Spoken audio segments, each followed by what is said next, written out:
Pois, boa tarde, pessoal. Vamos agora para o nosso terceiro encontro do nosso mini curso de Python básico. A gente vai tentar encerrar esse mini curso agora, revendo alguns dos conceitos que a gente viu na aula passada, e aí a gente parte para os próximos dessa última aula. Mostrando logo aqui a emenda para vocês. A gente já viu sobre o que é o Python, já viu um pouquinho da introdução a ele, os tipos de dados e variáveis, estruturas lógicas e condicionais, as estruturas de repetição e coleções em Python.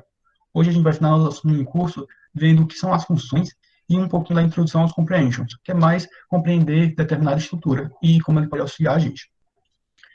Vamos logo tentar lembrar alguns dos conceitos que a gente viu na aula passada, fazer uma revisãozinha básica. Como hoje o meu computador deu para atualizar e eu estou usando outro computador, eu não vou utilizar o Spyder, eu vou utilizar esse compilador online, porque eu não estou podendo utilizar o Spyder, está no meu outro computador. Mas esse compilador é o mesmo processo do Spyder ou de qualquer outro. Você vai poder digitar as suas linhas de código aqui e executar elas por essa funcionalidadezinha aqui. Esse link desse compilador está lá no grupo, foi um dos primeiros links que eu joguei, que é um compiladorzinho online que vocês podem utilizar. E a gente vai trabalhar nele aqui. O processo é bem simples. Aqui você pode digitar todo o seu código, executar. Aqui aparecem os resultados, que é o prompt, é o console. E aqui você também pode digitar alguns comandos e ele vai retornar na hora. Agora aqui para ficar mais fácil para a gente. Bem, vendo a nossa ementa, a gente revisou um pouquinho sobre a introdução ao Python, viu aquilo que a gente viu na nossa primeira aula, que a gente foi até estruturas lógicas e condicionais. A gente também viu estruturas de repetição e depois coleções em Python. Vamos um pouquinho para a estrutura de repetição, revisar um pouquinho daquilo. A gente sabe que a nossa estrutura de repetição, a gente tem de dois tipos, e mais tipos, na verdade, mas os iniciais que a gente vê logo em Python, é justamente a estrutura do for, onde você vai precisar de uma variável de contagem, que você pode determinar qualquer uma. Vou até aumentar um pouquinho a letra para ficar melhor. Eu acho que desse tamanho dá para visualizar bem. A estrutura com for, ele precisa de uma variável de contagem. O for vai ser utilizado justamente quando você tem uma quantidade determinada de vezes que você quer executar aquele código, aquela estrutura. Então, você vai ter uma variável de contagem. Logo em seguida, continuando na estrutura, você vai digitar o in, que é somente para identificar lá dentro do comando para onde é que você está direcionando. Você também pode utilizar o range, que é justamente onde você vai definir uma lista, um tamanho de uma lista, uma sequência onde você vai percorrer determinados valores.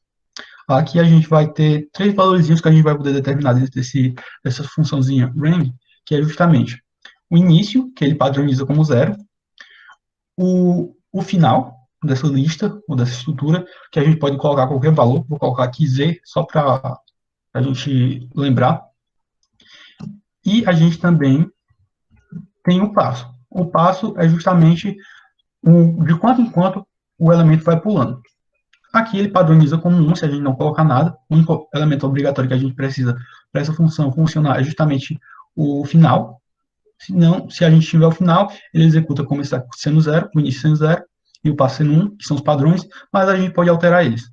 Se a gente alterar qualquer um, a gente vai ter que colocar a estrutura completa. Relembrando isso aqui, sempre lembrando de finalizar essa estrutura, tanto seja estrutura condicional, como estrutura de repetição, quanto algumas outras estruturas, lembra sempre de finalizar a linha com 2 pontos, que é justamente para indicar, você vai estar pulando para a próxima linha e vai iniciar um novo bloco de código que vai estar dentro dessa estrutura. Daqui, eu já tenho a minha estruturazinha pronta.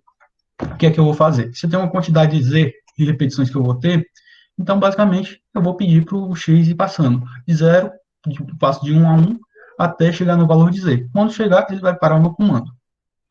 Digamos que eu quero imprimir na tela, print,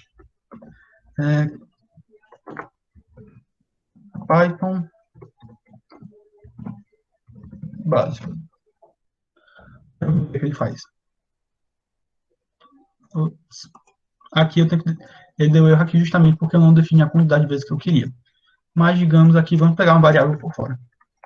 Digamos que eu vou dizer que Z é igual a 10. Ele faz. Pronto. Repetiu a quantidade de vezes que eu quis. 1, 2, 3, 4, 5, 6, 7, 8, 9, 10. 10 vezes, quantidade normal. A gente também viu que, ao invés de utilizar esse range aqui, eu posso utilizar uma lista qualquer. Digamos que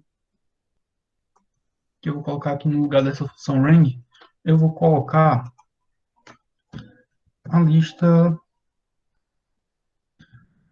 1, 2, 3,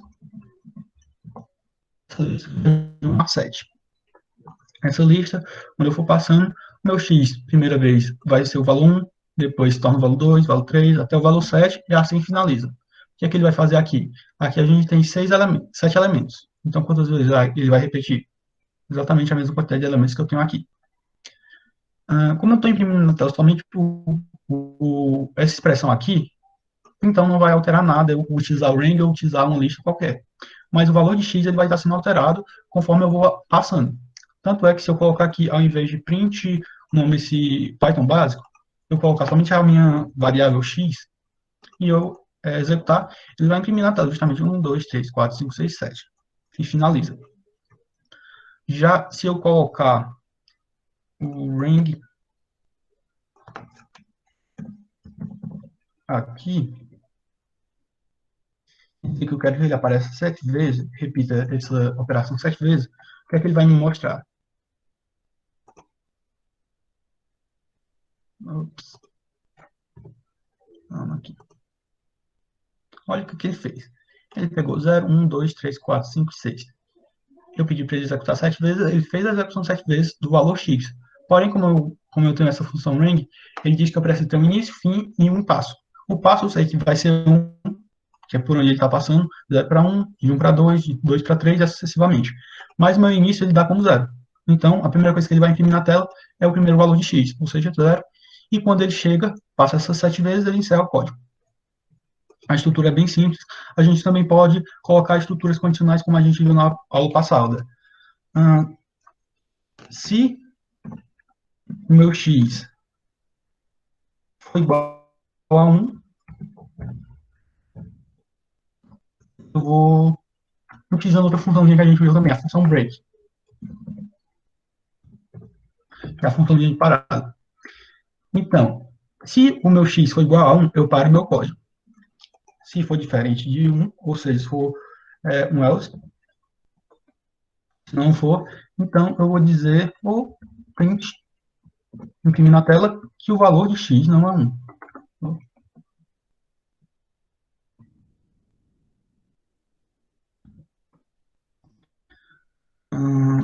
Como a gente viu a formataçãozinha também, formataçãozinha de células e de que vão aparecendo, utilizar as chaves para dizer que vamos ter uma variável ali. Então, se eu estiver utilizando aqui, eu vou simplesmente colocar um número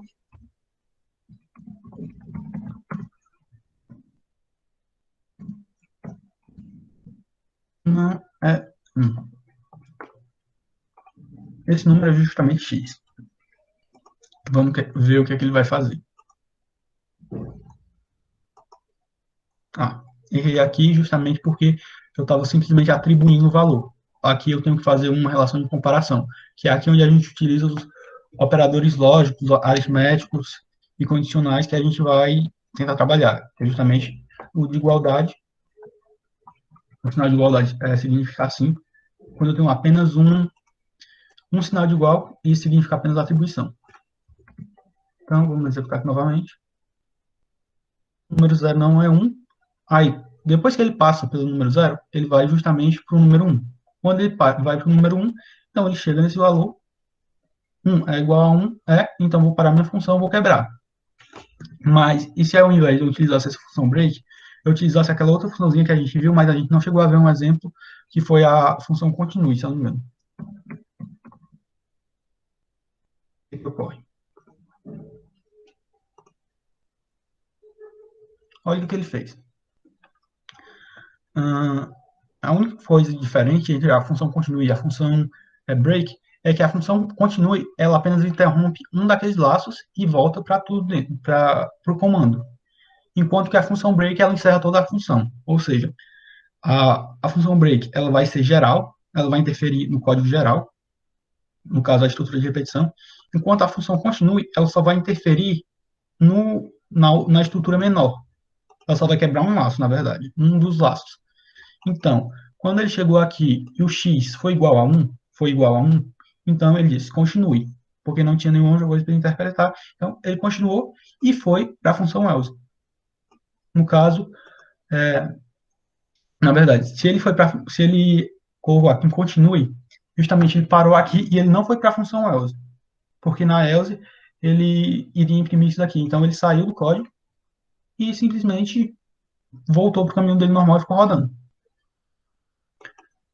Também poderia utilizar um elif, simplesmente se eu tivesse outra condição, outro formato, mas basicamente a estrutura de repetição do for entraria nessa parte. Agora, vamos ver a outra estruturazinha de repetição que a gente viu ontem, que foi justamente a while.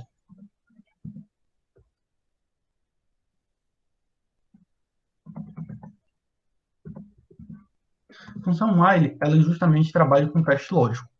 O teste lógico é que ela vai simplesmente testar. Se a minha condição for verdadeira, ela vai ter uma determinada especificação, vai seguir uma determinada sequência de passos. Se for falso, ela também vai seguir outro, ou seja, vai mudar aquela direção. Então, vamos tentar um comando qualquer aqui. Vamos dizer, enquanto z for maior que 6, então ele vai printar na tela, usando aquela mesma estruturazinha que a gente viu, com F, aspas duplas, ou aspas simples. Vou dizer que o meu Z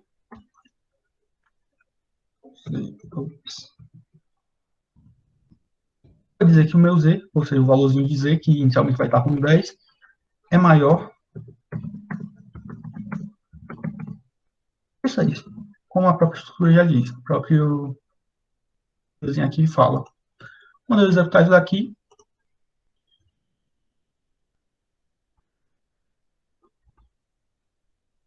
olha o que deu de errado aqui. Justamente porque eu não atribuí nenhuma variável de parada.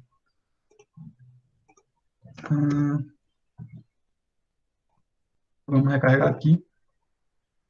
Isso daqui ocorreu justamente porque se eu não tinha uma variável de parada, ele vai continuar seguindo, não é nem uma variável de parada, mas sim um comando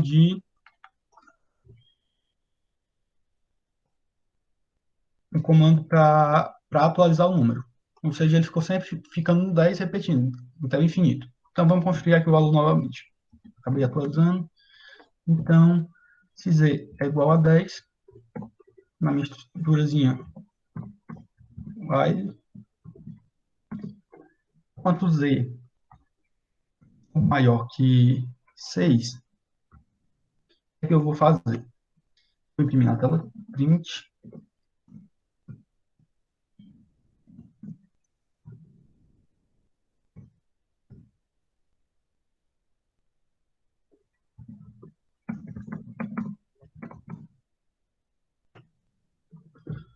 E aqui eu vou adicionar justamente o contador ou uma variável para atualizar o número. Ou seja, eu tenho que o z, ele vai ficar sendo 10 enquanto ele for repetindo. Mas se eu disser que z ele vai ser igual a z mais 1. Ou seja, bora tentar fazer o compilado dessa informação no braço mesmo, sem rodar logo o código. Então, ele pega a condição aqui, se o z for maior que 6, então ele printa na tela esse valor. Z é maior que 6, o valor que z assumir. Depois que ele assume, a gente iria estar errando aqui. Por quê? Se z é maior que 6, então eu vou querer fazer decrescendo. Essa sequência vai ficar decrescendo. Então, se eu tenho z, meu z estava como valor 10, ok. Então, eu vou limpar esse valor 10 aqui que veio para cá, e vou dizer que nesse local aqui, nessa memória, nessa caixinha do z, ele vai receber, vai atribuir o valor a essa caixinha de z menos 1. O z, que era 10, menos 1, dá 9. Então, esse valor aqui vai ser atualizado para 9. Ele vai rodar novamente o código. Chegou aqui, o z está com valor de 9. Então, 9 é maior que 6. Então, 9 é maior que 6. Depois disso, ele vem para cá, aqui ele limpa a caixinha e vai dizer que 9 menos 1 vai ser o valor de z. Então, z passa a ser 8. E fica atualizando toda hora até chegar em um valor que ele não vai ser maior que z e ele vai parar. Vamos lá tentar. Olha que esqueci do fzinho aqui para formatar a nossa variável. Uma coisinha legal que eu esqueci até de mencionar logo no início do curso para vocês é justamente quando a gente quer colocar a estrutura alinhada. No caso, que às vezes tem códigos que não passam direitinho. No caso, ele coloca aqui 10 é maior que 6, 9 é maior que 6 e foi decrescendo assim. Vamos ver se a gente consegue colocar em uma forma mais alinhada, que se eu não me engano é contra barra in. Não sei se aqui funciona. Ops, não funcionou.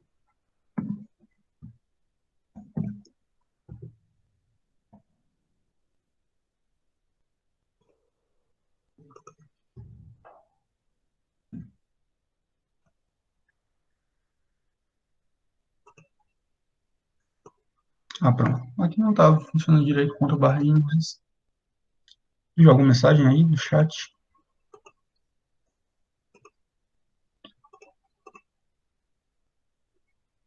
Ah, essa parte de formatar. Perguntaram aqui no chat, a Maria Clara perguntou sobre essa parte de formatar. Vamos aqui no código.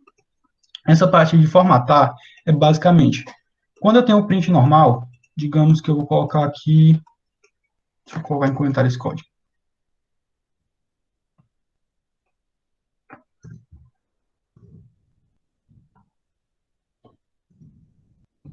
A parte de formatar é justamente, quando eu apresentei para vocês logo no início a função print, eu posso printar qualquer valor na tela, qualquer informação, ou seja, isso aqui, o que vai aparecer? Ele imprime na tela Python. Se eu quiser imprimir na tela o valor de um número, eu simplesmente, ou de um número ou de uma variável, simplesmente vou colocar ou a variável ou o próprio número. Vou colocar aqui x, mas antes disso, eu vou colocar aqui x, vou atribuir a x o valor de 3. Ele vai fazer. Ele imprime somente o valor da variável. Ok. Se eu colocar aqui apenas 4, ele atribuiu o valor de 3 a x e imprimiu somente o valor 4.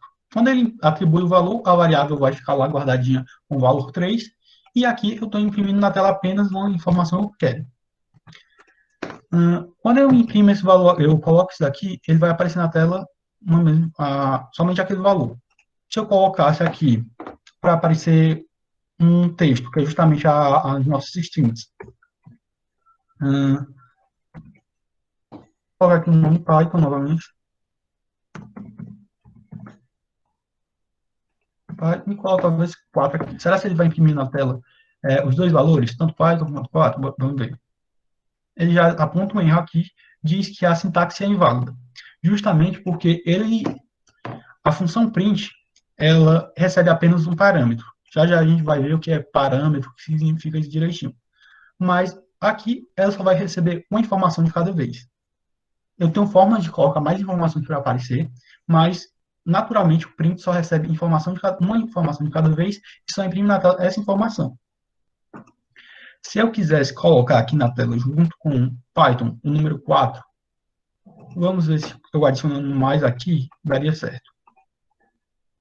Também deu erro. Justamente que ele estava tentando juntar uma string com uma variável de tipo inteiro. Se eu colocasse aspas duplas aqui, vamos ver se funcionaria dessa vez. Aqui funcionou. Justamente porque ele está fazendo a concatenação de duas strings e está apresentando a mesma informação. Aqui seria a mesma coisa de eu pegar isso daqui, dizer, vou pegar no valor de x e colocar aqui que x vai ser igual a soma dessas duas strings. É uma forma de concatenar duas strings. Concatenar é basicamente aproximar as duas e tornar apenas um único elemento. Teve o mesmo resultado. Atribuir essa soma a uma variável, depois imprimir a variável. Mas se eu quero, se eu simplesmente estou recebendo o valor do usuário, ou seja, a gente viu como é que recebe o valor do usuário. Input, dependendo do tipo de variável que eu quero receber, eu declaro aqui na frente, vamos dizer que eu quero um número inteiro. Valor do tipo int, e eu também quero receber esse valor. E aqui eu vou colocar uma mensagem simplesmente para ele avisar o que ele quer receber. Digite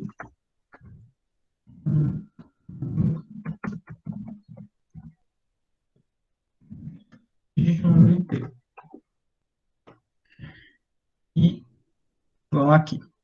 Digite o número inteiro, vou digitar o número 4. Ele imprime na tela o valor 4 justamente porque ele está imprimindo o valor que essa variável recebe. Mas se eu quiser colocar aqui um número digitado é 4. Então, eu tenho a informação, eu fiz essa mensagem que já aparece na tela. Digamos que eu quero digitar agora o número 9. Aqui ele vai continuar aparecendo somente aquela mensagem que o número é 4. Se eu quiser atualizar toda vez essa informação, ou seja, pegar diretamente essa informação da variável, eu posso simplesmente utilizar uma das formas de formatação que o print recebe, que é justamente utilizando não somente essas aspas duplas do aspas simples para informar qual é a string que está sendo impressa, mas eu utilizar a formatação dela, que é justamente quando eu quero que apareça um determinado elemento de fora. Tipo, colocar uma referência por uma variável. Ou seja, eu vou colocar que eu vou referenciar uma variável, ou seja, deixar um ponto de referência, e essa variável que eu vou referenciar é justamente essa variável x. Então, eu vou colocar bem aqui, e eu vou colocar entre chaves, justamente para me indicar que é alguma coisa diferente. Então, quando eu faço isso, digito um número 5, o número digitado é 5. Se eu fizesse novamente, agora com o número 2, eu faria a mesma coisa.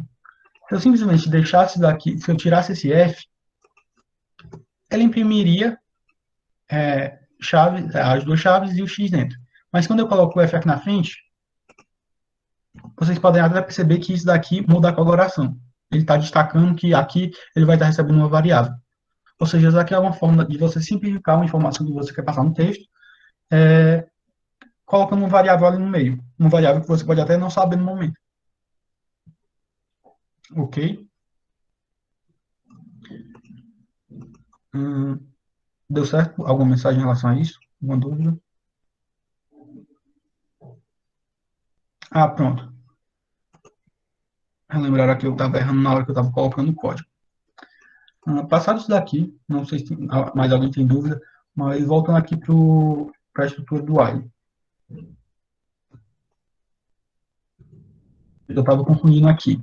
Quando eu quero ordenar, colocar uma sequenciazinha abaixo da outra, eu posso simplesmente utilizar esse comando Ctrl barra I. Ctrl barra, vamos ver se vai funcionar. Pronto. Voltando a esse código aqui, eu tenho um while, tenho a minha variável z, minha variável z está recebendo o valor de 10. Ele passa para cá, 10 é maior que 6?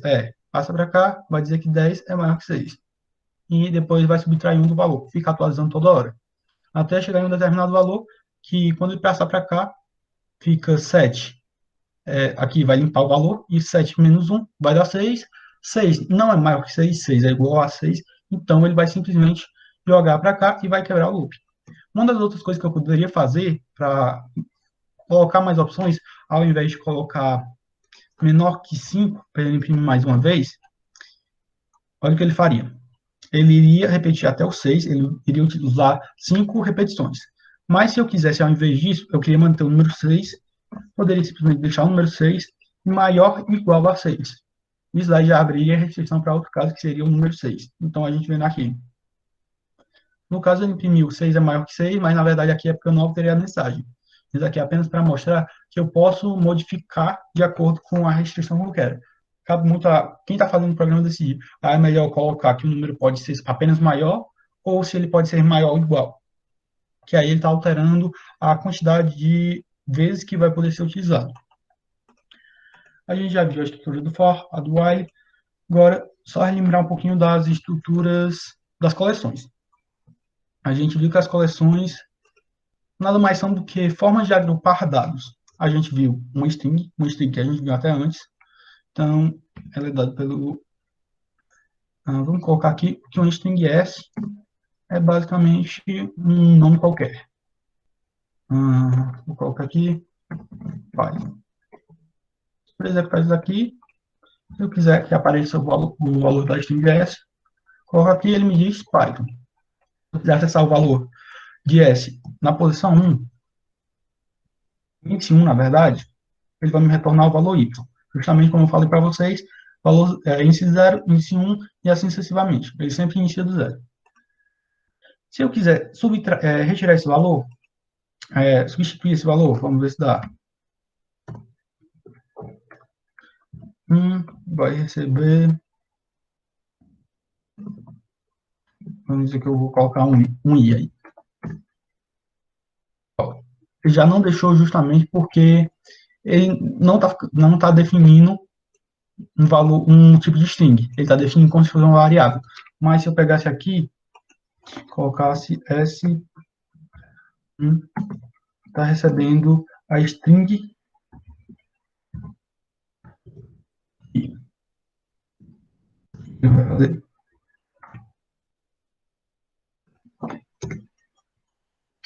E se agora eu digitar...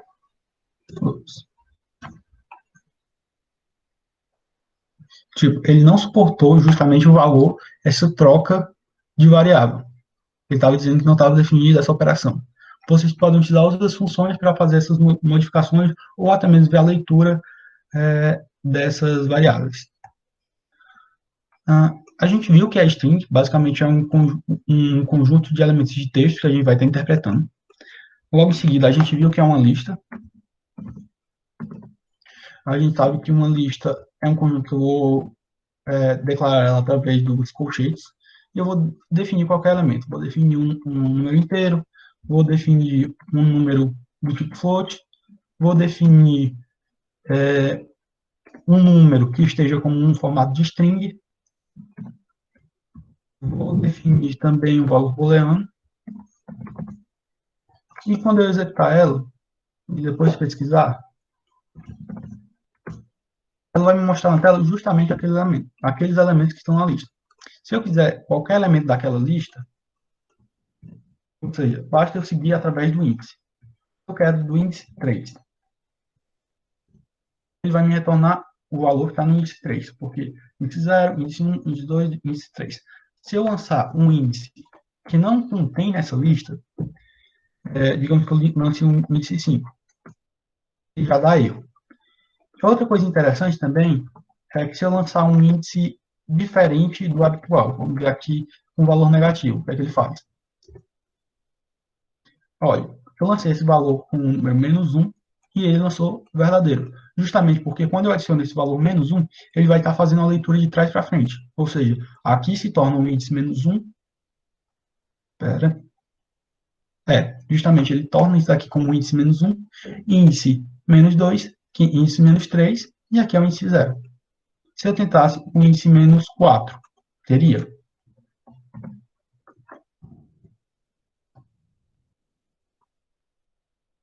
Não mostrou nada justamente porque não tem nenhum índice. Não mostrou. Ele voltou para o mesmo valor. Justamente índice 1, índice 2, índice 3, índice 4, que seria o valor 1, mas ele retornou para o inicial. Tipo, ele meio que bugou a lista e voltou para o índice, passou desse valor aqui. Ele veio voltando e simplesmente interpretou de forma errada. A gente pode fazer essa leitura de trás para frente, mas o que a gente costuma fazer realmente é mais fazer a leitura normal, com os números normais. Quando você quer voltar com a lista, você pode selecionar da forma que quiser. Outra coisa que a gente também viu foi como eu posso ler os elementos que tem uma lista. Eu posso declarar ela, minha lista. Se eu quiser todos os elementos de uma vez, eu não posso simplesmente digitar o valor da lista, quanto eu posso utilizar dessa forma. Se eu quiser retirar algum elemento dessa lista, digamos que eu vou fazer alguma restrição. Ops, errei aqui.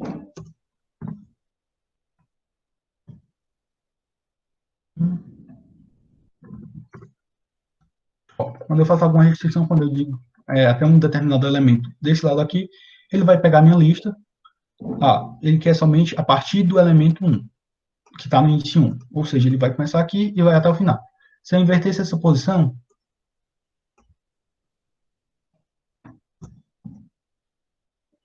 eu só quisesse que fosse só até 1, ele me retornaria. Só me retornaria o primeiro elemento. Se eu quisesse somente até o índice 2, também me retornaria o elemento. Somente até o índice 2. O índice 2 era aqui, então ele só pega esses outros dois.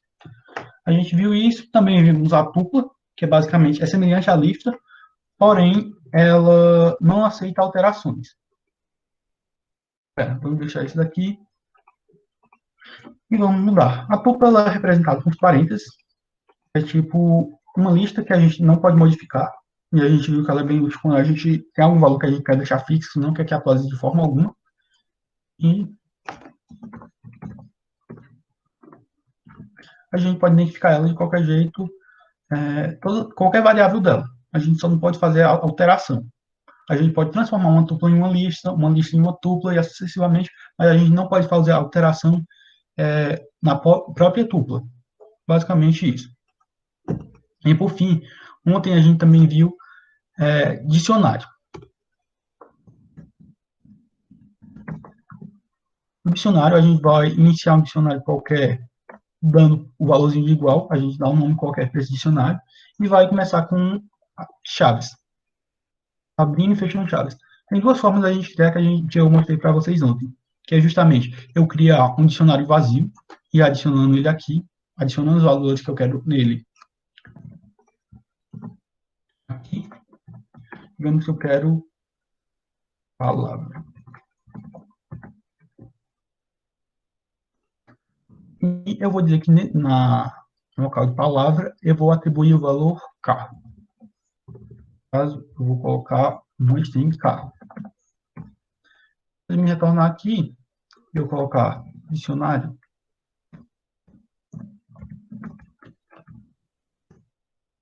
o que ele me retorna? Ele me retorna um dicionário com uma palavra. Se eu quiser fazer novamente a mesma coisa, agora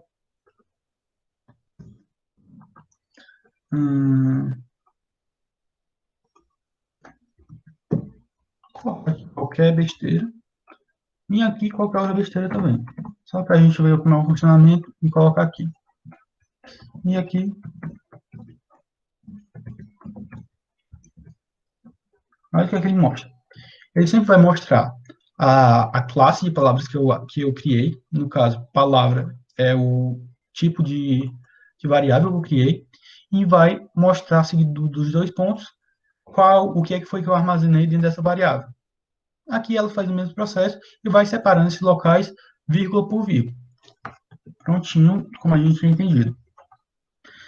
A diferença entre dupla lista e o dicionário é que o dicionário ele não tem um índice ordenado. Tipo, não tem a palavra do índice 1, do índice 2, do índice 3, do índice 4, e sucessivamente, assim como a gente tem os índices das listas.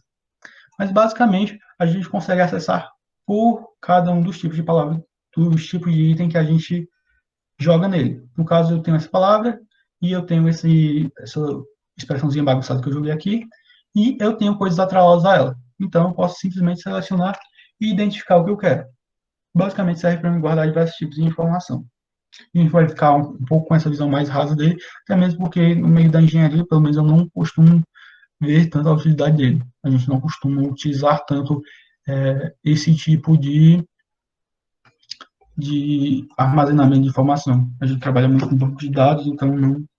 Mas, de todo modo, ele pode ser útil quando a gente tem várias informações, mas queria dar ênfase para o que a gente precisa lembrar também é sobre as listas. As listas nos acompanham em praticamente toda essa parte inicial, que é justamente voltando aqui. Lista. Eu posso criar simplesmente uma lista vazia.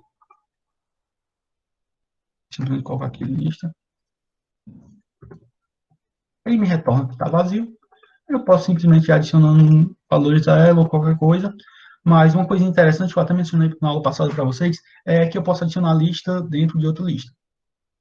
Digamos que aqui nessa lista eu tenho o valor 1, 2, 3, 4. Digamos que eu tenho esses valores aqui.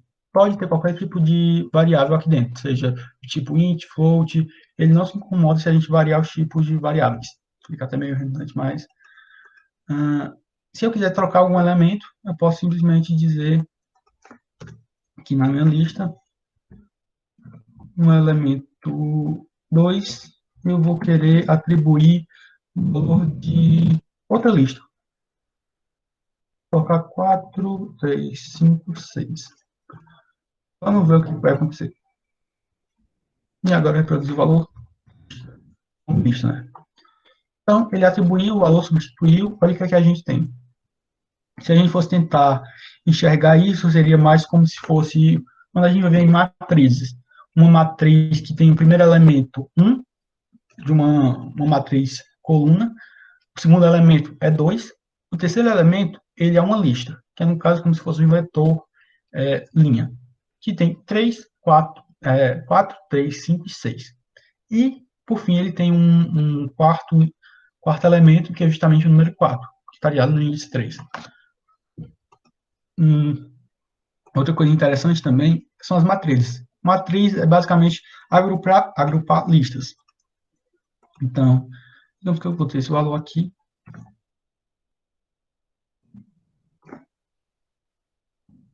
E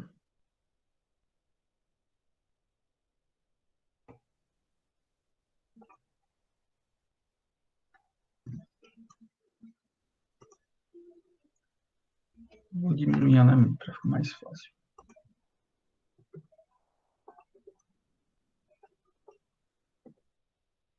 Então, uma matriz 3 por 3. Essa matriz 3 por 3 nada mais é do que você, simplesmente, se você pegasse conjunto, vamos tentar fazer aqui.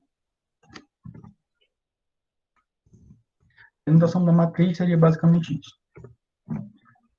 Matriz, a gente teria, de certa forma, a restrição da matriz, no caso as barras laterais, e teria 3, 4, 3, 5, 4, 3, 5, 4, 3, 5. A gente teria uma matriz de 3 linhas por 3 colunas, e cada um desses elementos indicaria um índice. Se eu quero saber o índice específico dessa matriz, eu posso simplesmente pegar e dizer que eu quero a matriz, o índice, o número que está no índice de determinada matriz. Então, vamos aqui, lista, a nossa matriz, no índice 2. Se eu colocasse no índice 2, o que ele me retornaria era simplesmente um índice 2, que é justamente essa terceira coluna aqui, terceira linha. Algo não está certo, justamente isso daqui. Pronto. Tenho esse elemento aqui, ele me diz um elemento completo.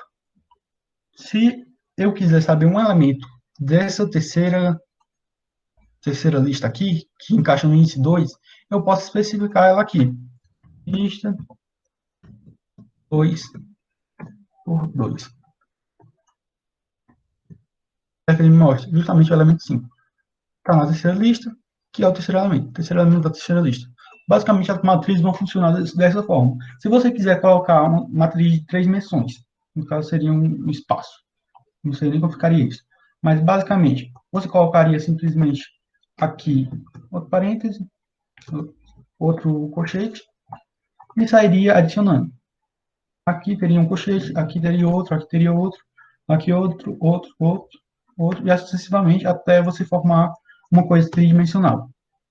Basicamente, você consegue fazer diversas coisas com lista. Mas vamos partir para a parte da aula de hoje, realmente. A gente já revisou bastante essa parte, né, agora nesse inicial. Então, vamos lá, o que a gente vai ver hoje. Vamos começar por funções. Já a gente vai cair em listas novamente.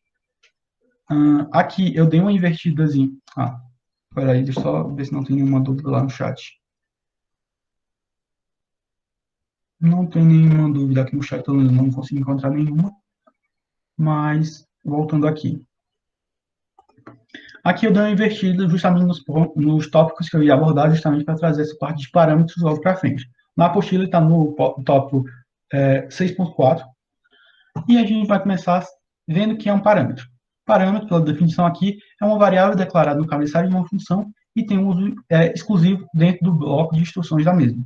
Ou seja, temos esse conceito inicial, agora vamos partir para a definição de que é uma função.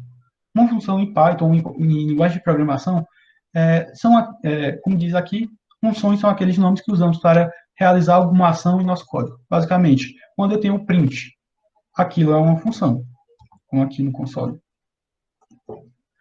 Função print. Eu utilizo um nome para me poder realizar determinada atividade. E aqui, eu vou colocar meu parâmetro, que é justamente um dado que eu vou passar para ele utilizar e transformar em alguma coisa, fazer aquela execução realmente. Então, assim como a gente tem o print, a gente também tem o quê? Aquela funçãozinha type. Aqui eu vou colocar um elemento e ele vai me retornar que tipo de elemento é aquele. Basicamente, a estrutura dele, ele vai utilizar essa palavra para chamar determinado comando e aquele, aqui dentro dos parênteses, ele vai estar recebendo um parâmetro, onde ele vai executar e vai dizer alguma coisa sobre aquilo, vai retornar um resultado para a gente, ou pode não retornar um resultado, como tem casos de funções que não retornam, que a gente pode até ver um pouquinho mais para frente, que a gente vai debater melhor sobre elas.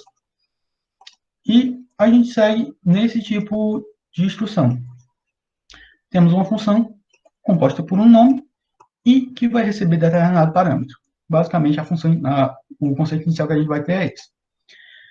Agora, a gente vai ver como é que a gente cria uma função. A gente é acostumado, logo no início, a utilizar funções prontas, tipo a função type, a função print, o próprio if e o else, as estruturas de repetição.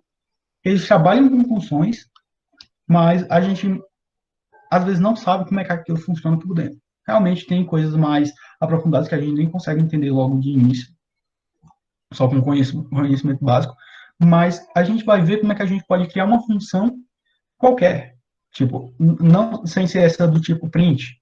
A gente não vai ver essa programação mais abaixo, realmente, dos códigos. A gente vai tentar ver alguma coisa que otimize o nosso processo. Vamos lá aqui.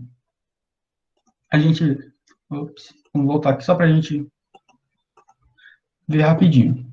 A definiçãozinha, como é a construção, é justamente aqui. Para me declarar uma função, eu simplesmente vou colocar essa expressãozinha def, vou escrever o nome de uma função, vou colocar os parênteses e vou passar quais são os parâmetros que eu vou receber. Aqui dentro dela, eu vou ter um bloco de comandos, onde eu vou trabalhar com esses parâmetros que eu vou receber, ou fazer algum outro processo, mesmo sem envolver os parâmetros, e no final eu vou retornar o resultado. Ou posso também não retornar, que é os casos que a gente vai ver mais para frente.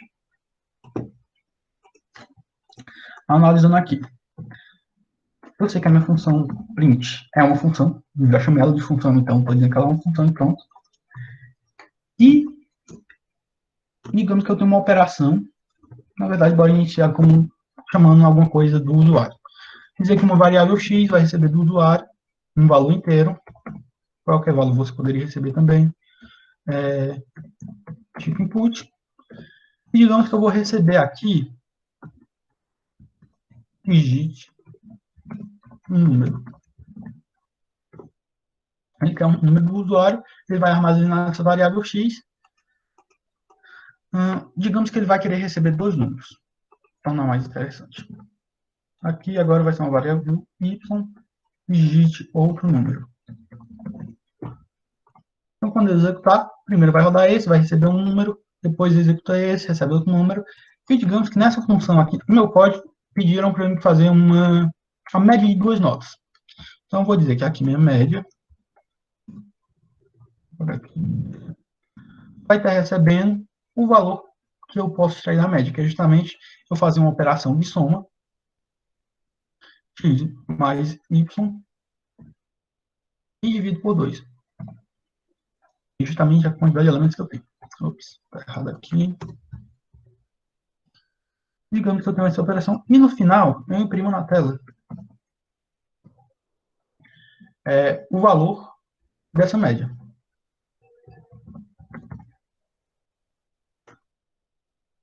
Vamos ver se dá certo. 8 e 6. Olha, a gente teve um valor 7. Aqui a gente lembra também que ele tem esse ponto flutuante justamente porque eu fiz uma operação de divisão. Quando eu faço uma operação de divisão qualquer, ele transforma o número inteiro em número com ponto flutuante, mesmo sem necessidade. Mas aqui, digamos que eu queria eliminar todo esse processo. Essa operação é muito simples, não sei nem se compensa tanto fazer aqui a operação de média, mas vamos aqui. Digamos que eu não queria ter que fazer essa pequena operação aqui, seria somar x com y e dividir por 2. Digamos que eu ia precisar ficar repetindo a entidade de várias vezes com variáveis diferentes.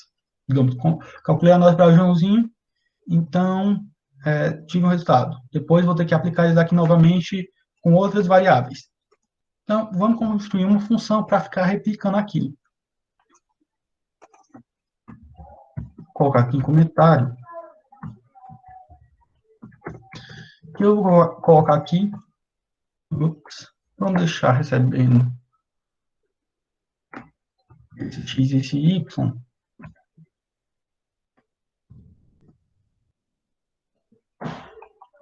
E digamos que eu vou querer apenas que eu tenha uma média. Eu vou utilizar apenas... Vou querer fazer assim, vamos fazer do final para o início. Int. Digamos que eu quero imprimir somente a média.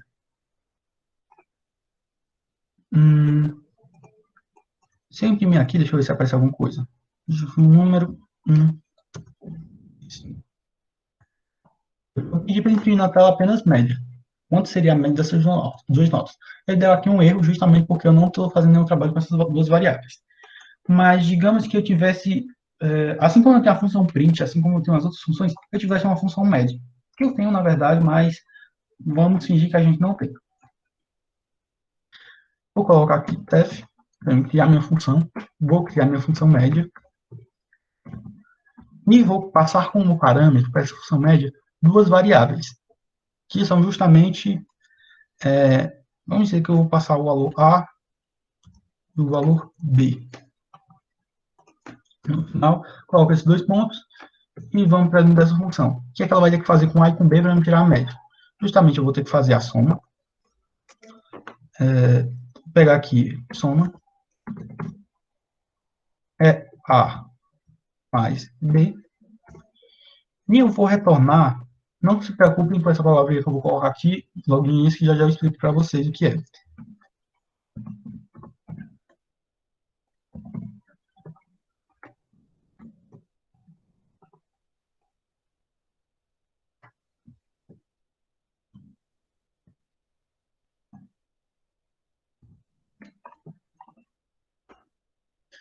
Digamos aqui que eu vou ter isso daqui. Em média, eu vou receber dois parâmetros, parâmetro A e parâmetro B, e eu vou fazer a operação de soma com eles dois, e depois, não vou nem colocar aqui mais A mais B, mas sim soma. E essa soma eu divido por 2. Depois que eu fizer isso aqui, se eu executar, e coloco aqui, digamos que eu quero imprimir a média, e as variáveis que eu vou passar para ela são justamente x e y.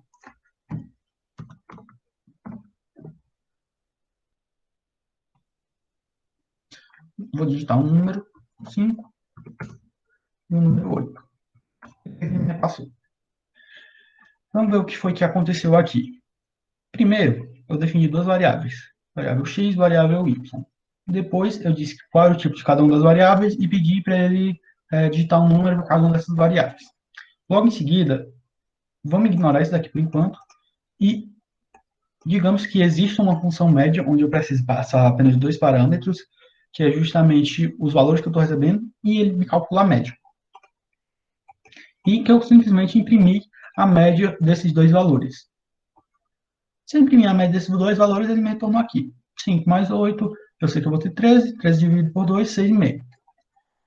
Mas, agora, vamos prestar atenção aqui no que foi que a gente criou. A gente criou uma função chamada média, onde ela vai receber dois parâmetros, um parâmetro A e um parâmetro B, e vai fazer o que com esses parâmetros? Vai pegar, vai somar os dois, vai dar um resultado de uma soma, e vai retornar o valor dessa soma dividido pela quantidade desses parâmetros, que eram justamente 2. Então, eu tenho aqui, simplesmente eu digito os valores, ele é armazenado em x, armazenado em y, e quando eu venho para cá, ele não lê diretamente isso daqui. Ele passa primeiro para, digamos, vamos entender o print. Ele vem para o print, ele vai pegar essa média, vai pegar o valor de x, vai passar para cá. Vai pegar o valor de y, vai passar para o y. E esses valores aqui, eles, ao invés de seguirem, eles voltam. Eles voltam diretamente para a minha função, para a estrutura que eu construí da função, que é justamente média. A média eu defini como sendo, recebendo dois valores, valor A e valor B. Basicamente, o x, ele está servindo como A. Na verdade, o A ele vai estar recebendo o valor de x e o B vai estar recebendo o valor de y. E aqui embaixo, ele vai dizer que minha soma vai estar recebendo o valor da soma de A mais B, que é a mesma coisa do valor de x mais y. E depois ele vai estar retornando o valor da minha soma dividido por 2, que é a quantidade de elementos. Basicamente é isso que ele vai fazer. Mas imagina se eu não colocasse... deixa eu ver alguma coisa para ficar mais fácil. Não, vamos parar por aqui. Já já a gente vê melhor em outros casos, quando a gente não trabalhar com esse retorno. Teve alguma pergunta que a gente possa esclarecer alguma dúvida? Deixa eu ver aqui.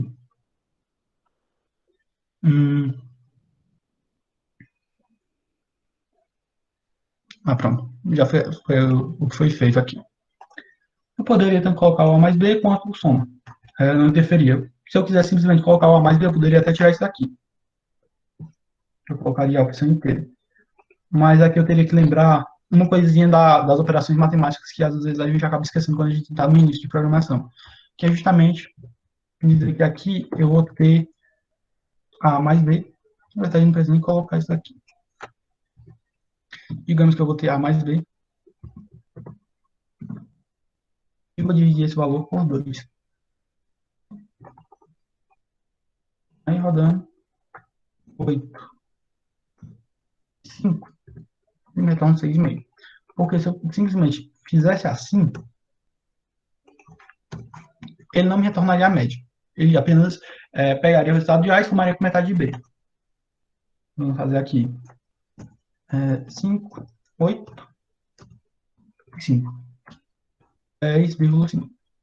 Então, sempre a gente tem que se atentar a especificar. Se você quer um determinado valor, fique utilizando os parênteses. Por mais que às vezes fique chato de tanto colocar parênteses, mas é melhor especificar do que passar algum erro. Então, basicamente, a gente tem isso daqui. Vamos voltar para o slide, só para a gente ver o que é que vai acontecer nos próximos capítulos. A gente viu a definiçãozinha inicial de função. Eu posso criar outro tipo de função? Posso criar qualquer tipo de função. Digamos que eu quero colocar uma estrutura de repetição aqui. Eu poderia colocar até uma estrutura de repetição aqui dentro. Vamos colocar aqui.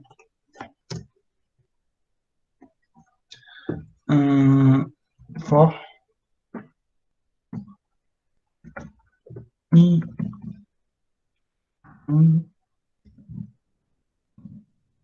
digamos que eu quero que rode 7 vezes. E aqui eu vou fazer uma atualização, que é justamente eu vou pegar aí. Vou pegar aí. Não, vou pegar uma variável x qualquer. Não, melhor uma variável z, d, que não está declarada. E que v é igual a zero inicialmente. Vou declarar que v é igual a zero e não atualizar nada, eu posso colocar ela para fora da parte do if, do for. Simplesmente dizer que v vai estar recebendo qualquer coisa que eu coloque aqui, que v vai estar recebendo ele mesmo mais 2. Tipo, isso aqui é o que a gente utiliza na variávelzinha de contagem lá, quando a gente vê no while. Você pega um valor, vai atualizando toda hora, e isso até se chama recorrência. Se não me engano, de recorrência de variável. Você aplica em uma e fica reaplicando nela toda hora.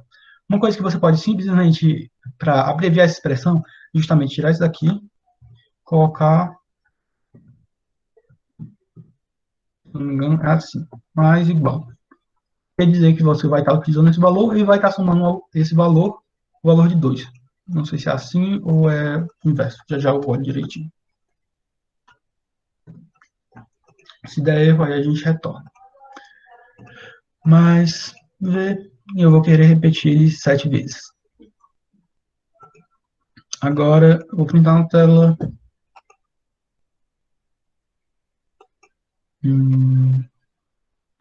pego aqui o valor 2, cada rodada que ele der, ele vai atualizar mais 2, e no final eu quero que ele retorne o valor de V.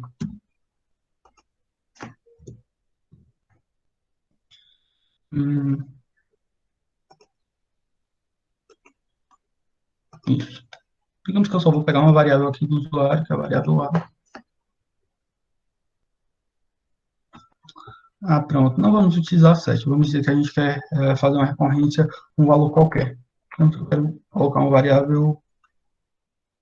Como eu estou recebendo um A e B aqui, vou deixar somente a variável A e quantas vezes A aparecer.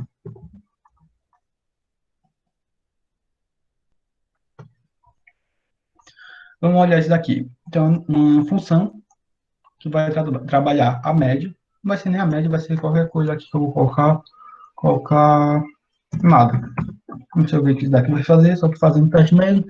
Então, vamos colocar aqui. Vou criar uma estrutura de repetição, em que ele vai obedecer uma determinada quantidade de vezes que vai ser passada. Depois, ele vai atualizar um valor que estava em zero, ele vai acrescentando de 2 em 2. E no final vai retornar esse valor de V. Digamos que eu quero saber quanto vai ser o valor de nada. E o valor que eu vou repassar é o valor de x. Vamos ver se isso daqui vai funcionar. Não justamente porque faltou os dois pontos. Então, roda novamente. O número 5. Vamos ver o que foi que deu aqui. Uma coisinha que ele fez aqui. Coisa interessante também do return é que você pode utilizar, pode utilizar ele tanto para retornar um valor para a sua função original, quanto para quebrar um loop. No caso que ocorreu aqui, foi justamente, eu coloquei ele alinhado com esse V, ou seja, ele está dentro da estrutura do for. Então, quando ele passar aqui, quando executar aqui V, que é zero, e eu adicionar o valor de 2, ele vai repassar e vai retornar apenas o valor de V. E ele quebra o loop. Mas se eu não estiver alinhado com V, ou seja, ele está fora da estrutura de repetição, o que é que ocorre? 5. Aqui ele já retornou o valor de 10. Justamente porque eu digitei que o valor era 5, ou seja, ele passou para x5. De lá, ele veio para minha função nada, podia fazer qualquer coisa aqui, só está inacrescentando de 2 em 2. Então, minha função nada recebeu o valor 5.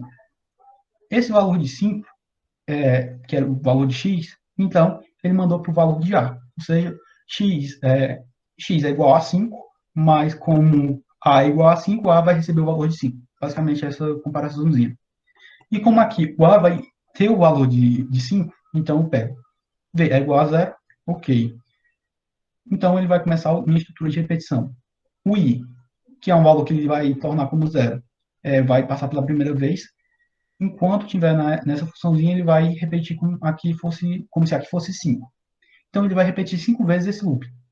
Então, primeiro loop, o i ele vai ser zero, que é como se eu criasse uma lista e ele fosse lendo, como a gente já viu anteriormente. I é igual a zero, repete uma vez, o valor de v atualizou para 2. I passa para 1, ou seja, vai para o índice 2, vai para o índice 1, na verdade, atualiza mais uma vez, aqui ficou o valor de 4. Depois, atualiza mais uma vez, vai para o valor de 6. Atualiza mais uma vez, e assim sucessivamente até rodar 5 vezes. Então, como ele rodou 5 vezes, e cada uma dessas vezes ele adicionou o valor de 2, então ele aumentou para o valor de 10. Ou seja, o meu valor retornado foi o valor 10. Mas o que ocorreria se eu simplesmente fizesse assim?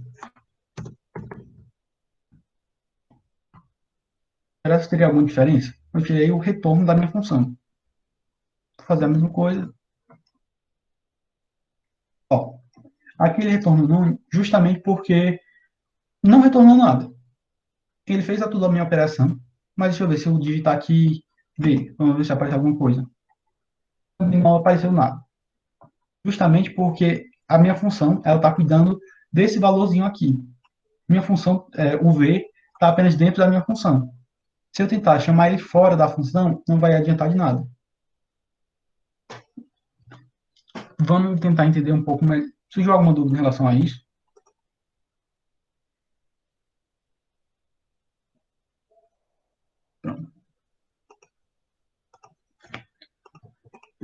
Vamos tentar voltar para o slide e tentar acompanhar o raciocínio.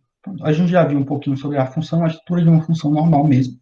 A gente já vai poder ver melhor algumas modificações que a gente pode fazer nela e as alterações que cada uma das coisas fornece a ela. Quando a gente vem aqui para o segundo tópico do capítulo, teoricamente, a gente vai ter as variáveis locais e globais. Qual a diferença entre uma variável local e uma variável global? Tipo, tentando resumir ao máximo, de forma bem simplificada, uma variável local vai ser uma que vai interagir apenas dentro da minha função. Ou seja, eu declarei minha função e essa variável simplesmente só vai poder ser utilizada aqui, só posso chamar ela aqui dentro da minha função. Enquanto a minha variável global, eu posso tanto utilizar ela dentro da minha função quanto fora.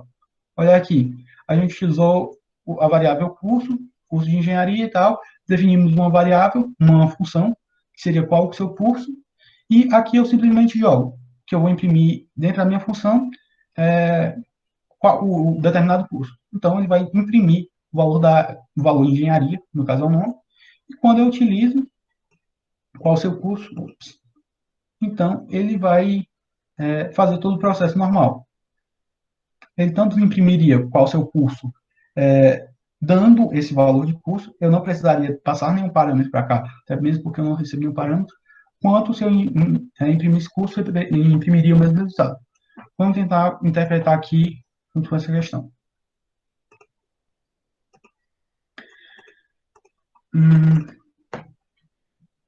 Vamos tentar mudar para aquele código lá. Vou apagar isso aqui por enquanto. Vamos que, vendo aqui como foi escrito. Ele vai trabalhar com... Vamos criar uma nova estrutura. Utilizando aquele mesmo exemplo, se eu tiver um curso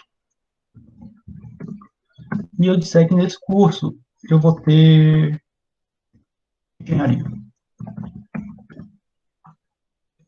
Eu quero utilizar em qualquer parte. A gente, quando a gente está trabalhando com funções, a gente às vezes não começa construindo realmente as funções. A gente vai adequando às nossas necessidades.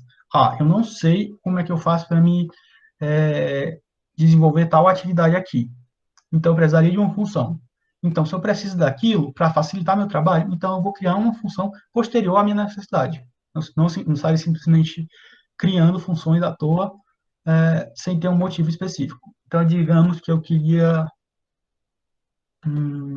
vamos utilizar o exemplo aqui mesmo. Ele quer saber qual o curso da pessoa. Ou seja, quero apenas saber qual o curso da pessoa, e digamos que eu não quero utilizar o print direto aqui. Então, eu vou criar uma função dev, como está lá naquele modelo, qual curso. Após isso aqui, eu posso ou não passar parâmetros. Os parâmetros são justamente os valores que eu vou poder interagir. Eu não vou colocar nenhum parâmetro aqui, justamente porque a gente vai ver porque eu não estou fazendo isso no resto do código. Eu vou estar utilizando que...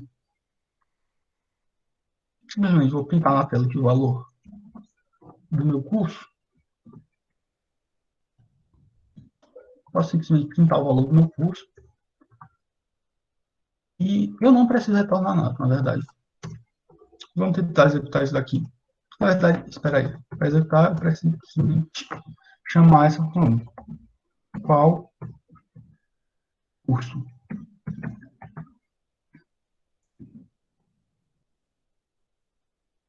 Olha o que ele fez. Eu simplesmente criei a minha função e disse que essa função iria imprimir o valor de curso. Vamos tentar... espera aí, antes de passar para essa parte. Aqui a gente definiu um valor de uma variável curso, a gente disse qual seria o curso, no caso, engenharia. Depois eu defini uma função perguntando qual seria o curso e não atribuí nenhum parâmetro a ela. Mas eu sei que dentro dessa função que eu criei, ia ter comando que iria imprimir na tela qual seria esse curso. O curso é justamente engenharia. E depois eu simplesmente chamei a função e pedi para ela executar normal. Como ela não requer parâmetro, eu não joguei nenhum parâmetro para ela. Mas imagine se eu tivesse colocado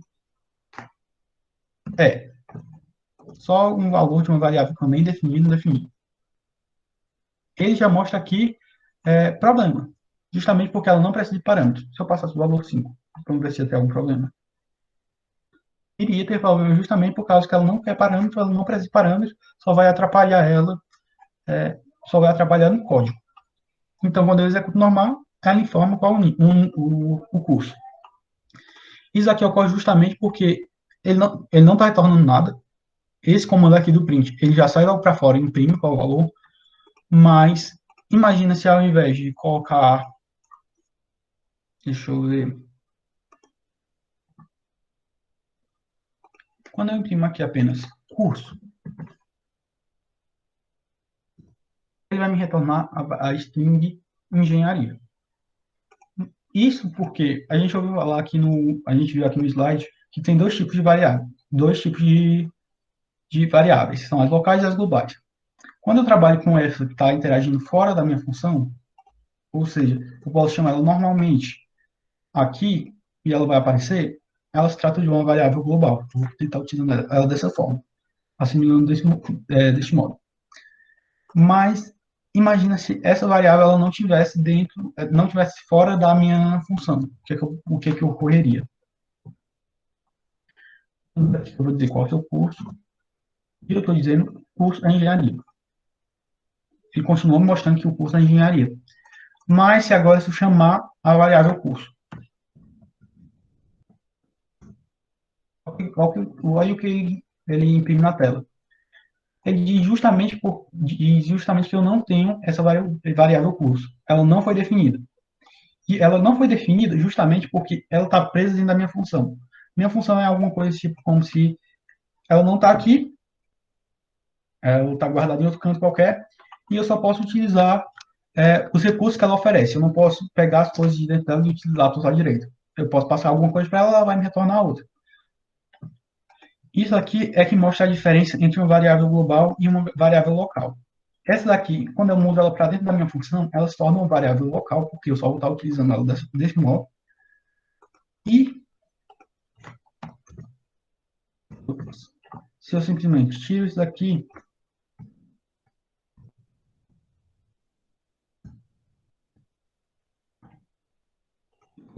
aqui,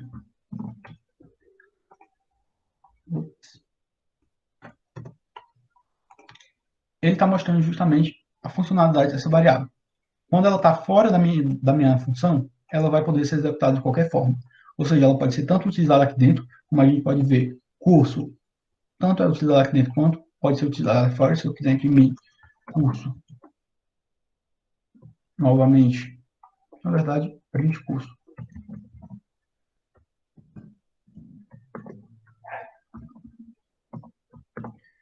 Vamos ver o que é que acontece.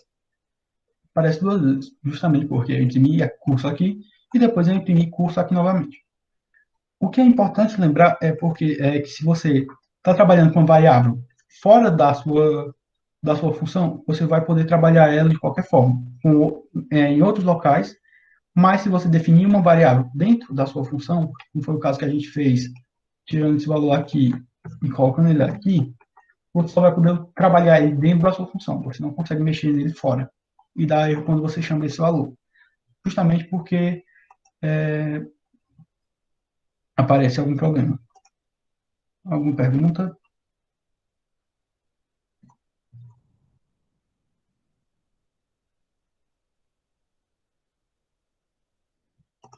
Então, vamos tentar voltar aqui para o slide. Ups.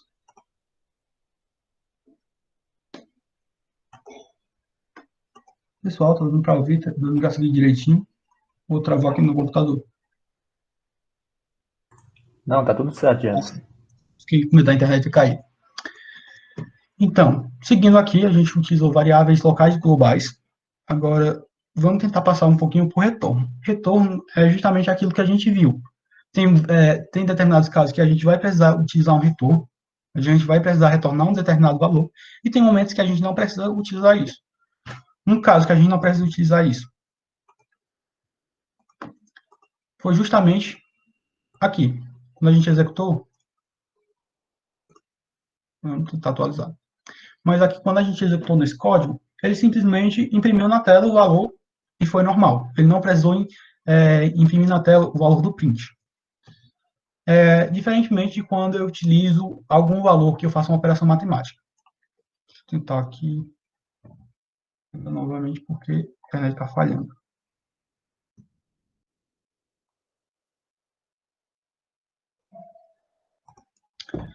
Mas vamos aqui para o slide por enquanto. Enquanto carrega a página do compilador.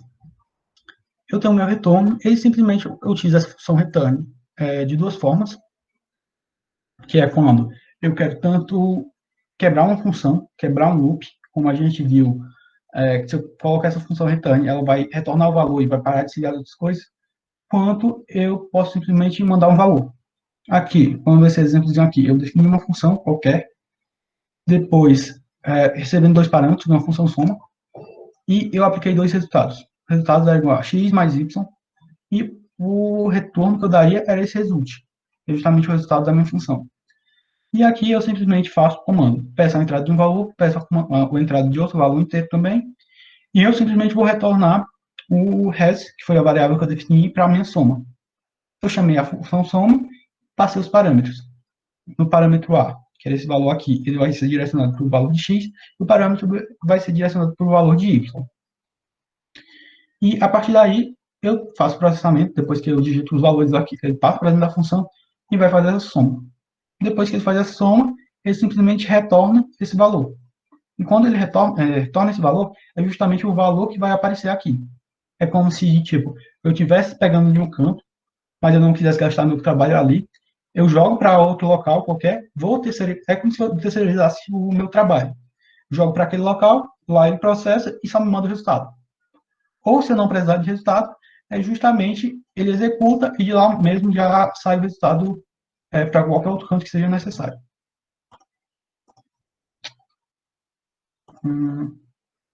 Vou tentar aqui trocar a internet, porque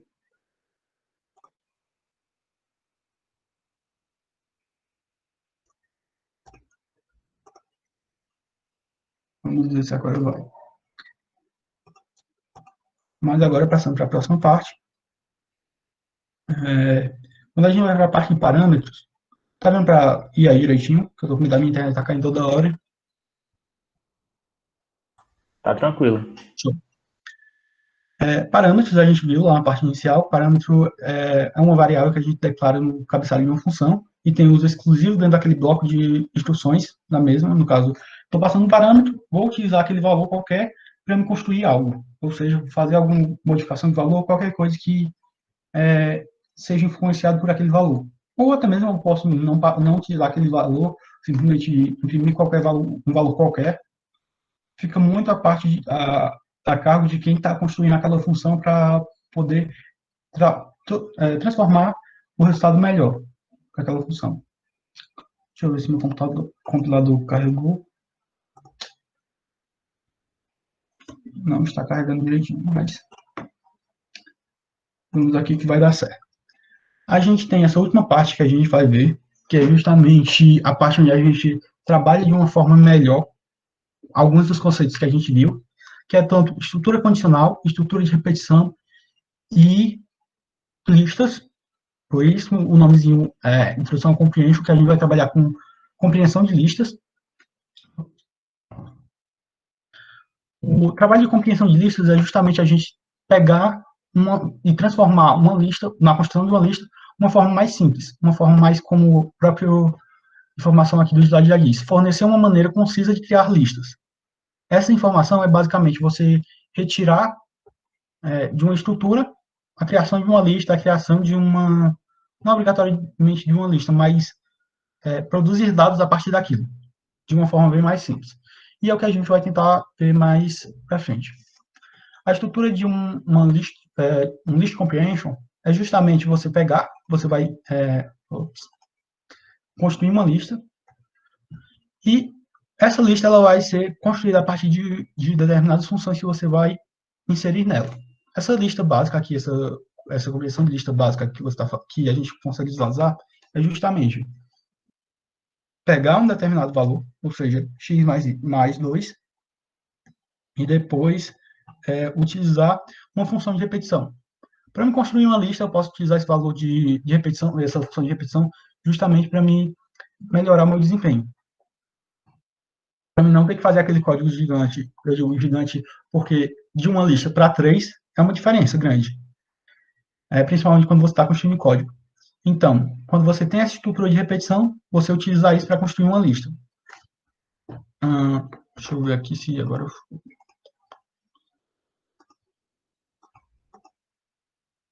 Foi dessa vez. Bora lá agora. Uma coisa interessante que eu até esqueci de passar no início do curso, é justamente o comando inicial que a gente costuma dar enquanto programador, que é justamente o Hello World, que é justamente dizer oi ao mundo de programação, que é simplesmente imprimir a mensagem com print e morreu. Façam isso sempre para se batizarem na programação. Mas voltando aqui, a estrutura do List Comprehension, você vai assumir aquela mesma estrutura de uma estrutura de repetição. Ficou meio bugada essa fala, mas você vai pegar um valor e vai associar com a estrutura de repetição para a criação de uma lista. Vamos lá fazer isso no nosso compilador. Eu disse que eu vou ter uma lista e que essa lista eu vou construir ela a partir de uma estrutura de repetição. Ali no meu código, ela mostra primeiramente uma operação matemática de x mais 2 e completa com uma estrutura de repetição que a gente já conhece, que é a estrutura do for. Então, vamos aqui. Vamos fazer do mesmo jeito para a gente ver como é que ocorre aquilo. For i.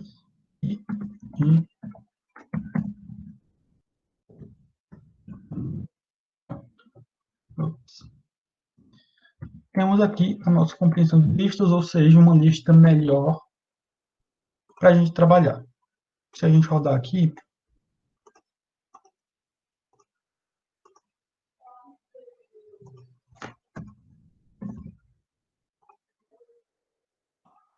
deixa eu ver se ele está... Deixa eu ver se eu consigo declarar uma variável. Está travando um pouquinho.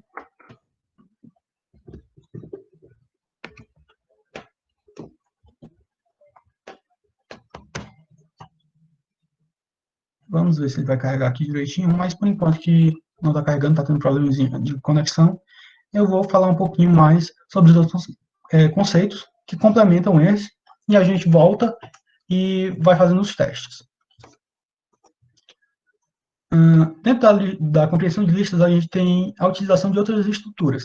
A gente inicia com a estrutura de repetição, tanto posso utilizar o for quanto o while, mas principalmente a gente vai trabalhar aqui apenas o for, porque é uma forma mais fácil da gente repetir, também porque a gente vai ter uma quantidade definida. E a gente vai trabalhar também com estruturas de repetição, de condicionais. Se eu quero adicionar uma estrutura condicional ali, talvez seja interessante para mim trabalhar com aquilo. Ou seja, se eu quero colocar várias situações onde eu posso ter um valor ou não na construção daquela lista. Quando eu utilizo uma list comprehension com um if, eu posso simplesmente colocar minha expressão, ou seja, uma condição que eu posso adicionar, ou seja, um valor qualquer, uma interpretação que eu tenha, e vou fazer aquele mesmo processo. Vou atribuir minha variável a minha funçãozinha do for, que é da estrutura de repetição, coloco um item, uma variável qualquer, vou colocar um determinado percurso que eu vou ter que percorrer, depois eu passo para o meu if, e depois passo para uma condição. Basicamente, isso daqui a gente vai se basear nessa mesma estrutura. Aqui, além da gente ter esse for e run, a gente também vai ter a parte depois disso. Aqui enquanto alguma coisa estiver ocorrendo, pare somente quando alguma coisa estiver ocorrendo, e ainda vai ter, se alguma coisa ocorrer, que a gente vai mudar a interpretação daquela lista, os valores que vão ser obtidos. Já vai ficar um pouco mais claro da gente entender. Vamos ver se carregou, se não tiver carregado, a gente...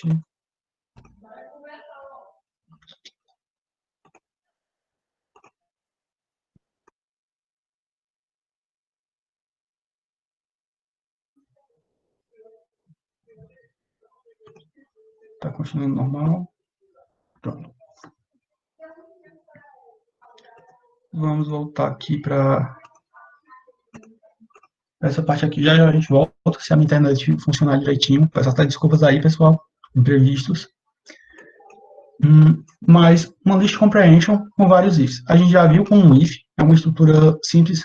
Além da gente ter o trabalho como a gente tem nesse caso aqui, ou seja, da gente definir um determinado padrão e obter um resultado, a gente pode trabalhar tanto com o valor do if, quanto o valor de vários ifs. A gente trabalhar com várias condições. No caso, com vários ifs seria basicamente como quando a gente tenta associar o valor do elif. Que o elif é quando eu quero várias condições e eu quero trabalhar com aquilo. Ou até mesmo que eu quero colocar várias imposições. Então, vamos tentar compreender essa lista aqui um pouco maior. Já já a gente tenta passar para o código, se der tudo certo. Aqui, eu vou ter a construção de uma função. E digamos que eu vou ter um número que eu vou estar fornecendo, e ele vai construir essa estrutura de repetição a partir desse número. Se esse número estiver dentro desse valor aqui, ele está colocando, o número vai estar dentro dessa lista aqui, no caso, estou determinando uma lista que vai até 1000, e eu quero uma lista que um número, percent, esse percent aqui representa o resto da divisão. Se o resto da divisão por 3 foi igual a 0, ou seja, é um número divisível por 3, então, ok, teoricamente, né? Teoricamente, ok, porque ele ainda passa para essa outra condição. No meu número também tem que ser divisível por 7, se ele for divisível por 7 e o resto da divisão for igual a 7, ok. E também o número teria que ser divisível por 11. No caso, o resto da divisão por 11 tem que dar 0. Então, vamos pegar aqui esses três números primos que ele definiu, e ele quer um número que seja divisível pelos 3. Então, vamos pegar aqui. Se o número é divisível por 3, ou seja, um múltiplo de 3, gera esse valor 0, porque o resto da divisão vai ser uma divisãozinha, só gera números inteiros, então fica mais fácil da gente trabalhar. Mas se eu tenho aqui, ele vai diferir 3, 7 e 11, foi o que eu determinei. Se o meu número for divisível por 3, for um múltiplo de 3, o número teria que ser um múltiplo de 3, um múltiplo de 7 e um múltiplo de 11. Olha o que ele faz aqui. Ele faz justamente a sequência dos números que trabalham com isso. Quando eu tenho 11 vezes 7 vezes 3, o que é que eu vou ter de valor? Justamente esse valor de 231. Se eu não me engano, é esse o valor da multiplicação. Depois, ele vai pegar toda uma sequência de números que está dentro de uma lista qualquer e vai representar aqueles valores. A tentativa da list comprehension é justamente eu pegar a construção de uma lista e fazer determinados valores rodarem. Eu tenho aqui o número, vai ser um valor que eu vou adicionar uma variável que eu vou estar trabalhando, e ele vai trabalhar em todos os casos. Ele vai ser utilizado em todos os casos. Ou seja, ele pega esse número, minha expressão, vai rodar. Se o meu número vai estar dentro dessa lista, de uma lista de 0 a 1000, 0 a 999, na verdade, porque o 1000 ele já para. O if, ele vai determinar a primeira condição, esse segundo if, uma segunda condição, e esse terceiro if, uma terceira condição. Posso adicionar mais? Posso. Quantos eu quiser e quantos forem necessários. E ele vai fazer todo o processamento. Vamos ver se vai dar certo agora. Está ocorrendo um problema de conexão, mas espero que dê certo. Daqui para...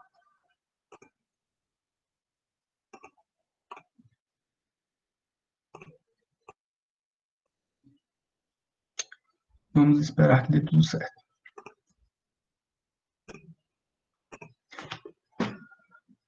Nessa list comprehension, ele vai trabalhar justamente com esses padrões. A gente vai dar prosseguimento só para tentar ver quais são os outros tipos que a gente vai poder estar trabalhando, que é justamente quando a gente trabalha com o if, com o else. Esse do if e do else, ele não foge muito do padrão da list comprehension. Tipo, a gente já viu que uma list comprehension, ele vai pegar determinadas expressões e vai retornar determinados valores, a partir das condições que eu imponho. Então, vamos ver como é essa estrutura inicial, o que é que ele faz e como é que eu posso aplicar ele. Se eu tenho esse resultado do if, esse resultado do if é justamente o que ocorre se a minha expressão for legal, for verdadeira. Então, o resultado do if vai ocorrer, eu vou jogar uma expressão e eu vou ter o resultado do else.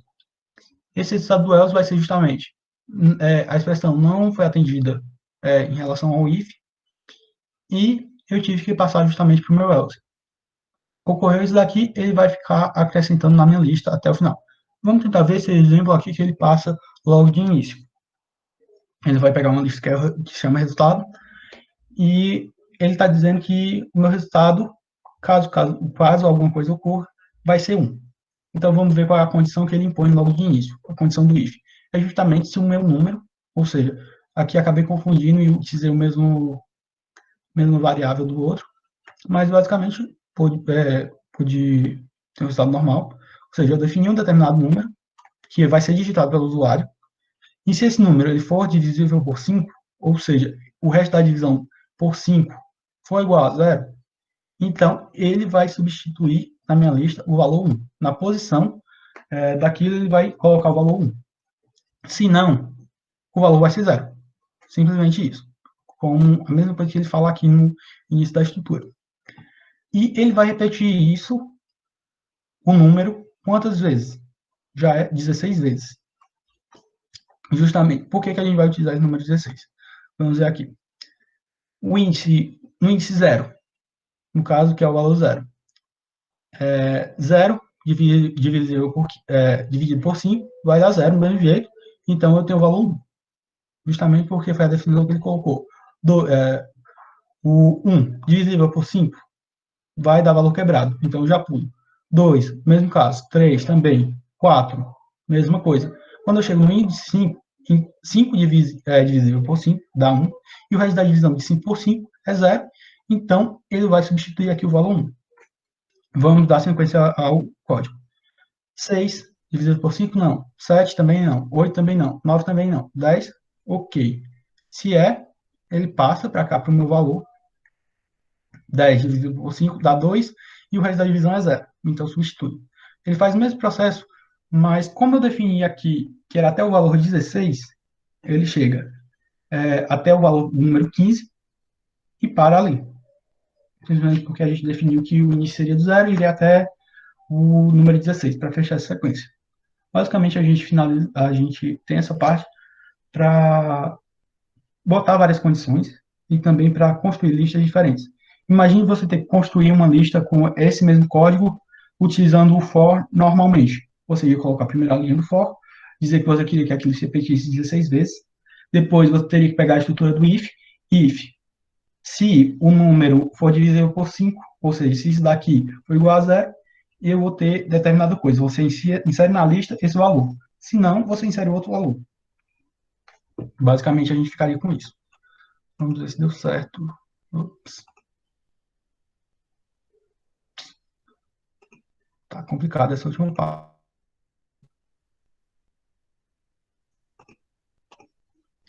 Gerson, a Vitória tá falando para tu tentar entrar em tudo de novo. Eu acho que é para fechar o navegador e tentar abrir de novo. Deve ser isso. Ou então tentar entrar em outro site que ela colocou aqui no chat. Vou tentar entrar por esse que ela mandou, então. Do Júpiter. Acho que agora vai dar certo.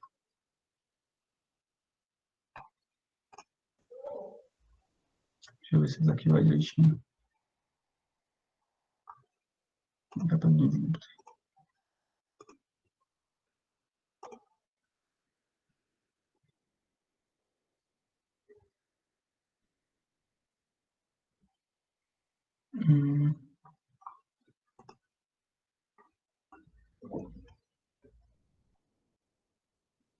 Deixa eu tentar ir aqui no...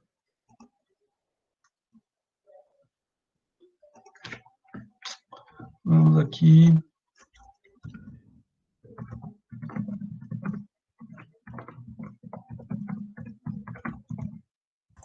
Gerson, ela disse que é só esperar um pouquinho que ele abre. Deixa eu ver aqui. Ops. Uniforme da...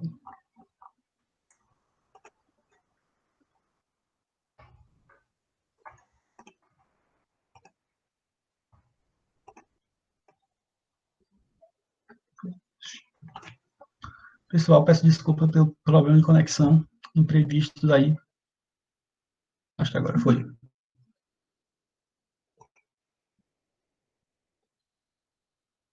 Acho que isso aqui também vai. Tá dando para ver direitinho aí? Vamos tentar. Tá tranquilo. Eu ia te mandar isso aí agora. Esse é bom. Deixa eu está aqui. Pegar aquela partezinha do list comprehension que a gente acabou de ver. Vamos voltar lá para o início.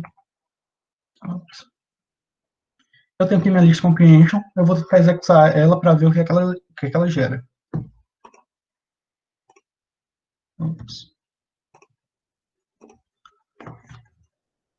pegar uma lista. Ela vai ser igual a questão da minha lista. Eu utilizo sempre os colchetes. Então, x mais 2 vai ser igual a for, nem igual, mas e colocar o x logo em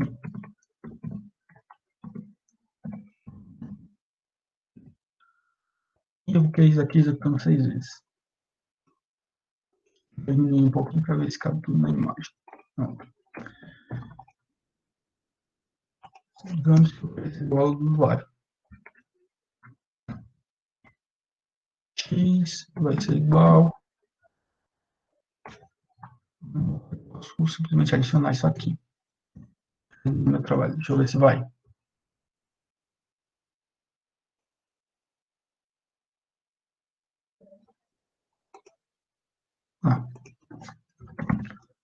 Lista.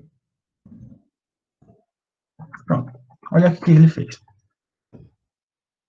Deixa eu ver se foi direitinho. Acreditei. Eu pedi para um determinado valor. Entendi aqui. Pronto. Eu criei uma lista normal e eu utilizei o meu list comprehension para criar esse valor de lista. Eu simplesmente disse que eu teria um valor i. Esse i ele iniciaria como zero, porque o valor, digamos assim, padrão que ele utiliza, sempre quando ele vai utilizar esse contador, é o zero. Então, eu simplesmente peguei. Vou pegar sempre o meu i e somar com 2, e ele aqui vai ficar fazendo a atualização normal. A gente tem essa parte aqui que, como a gente lembra, é apenas a função de repetição do for. Então, ele iria repetir esse i, passar por um laço 6 vezes. Então, ele pegaria. Como a minha lista começa do zero, lista teoricamente que é construída por esse ring, então eu vou ter 0 mais 2, 2. Depois, quando ele atualiza, esse i primeiro ele era 0, depois ele passa a ser 1. Então, 1 mais 2, 3. Depois ele atualiza novamente. E passa a ser 2. Então, 2 mais 2, 4, e assim sucessivamente. Quando ele chega no i igual a 5, que é onde ele vai fazer a parada, então ele pega, soma com 2, e chegou nisso, imprime o valor na tela, sai da estrutura. Basicamente é o que a gente interpreta com essa primeira parte. Ela é a parte básica da nossa estrutura, que a gente utiliza no comprehension. Passando para a segunda lista, que é quando a gente utiliza o if, olha o que ele mostra. Ele diz que a gente precisa de uma inserção, diz que a gente precisa construir a estrutura de repetição, e após a estrutura de repetição, a gente coloca a condição, o if e a condição.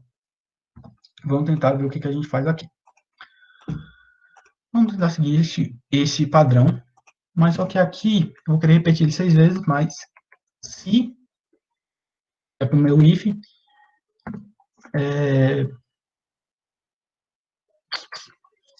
meu i foi igual, meu i, da divisão de i por 2 foi igual a 0. Ou seja, o meu i ele tem que ser par. Então eu quero que apareça somente números pares. Bora ver o que acontece. E aqui eu chamo lista. Novamente. Olha o que ele fez. Ele está imprimindo na tela justamente os valores que obedeciam essa condição dada pelo if. Eu continuei com aquela mesma estrutura, onde ele me mostraria os números 2, 3, 4, 5, 6 e 6. 6? Não, ele chegaria até o 7, porque a estrutura era diferente. Mas aqui ele só chegou a imprimir 3 números, que é justamente o 2, o 4 e o 6. Primeiro ele vai fazer o teste, na verdade ele vai fazer a repetição, e depois ele faz o teste. Se aquele teste for verdadeiro, ele coloca para a lista. Se não for, ele não coloca. Simples. Então, chegou no i, 0 mais 2 é 2, passou no teste, ok, imprimiu na lista.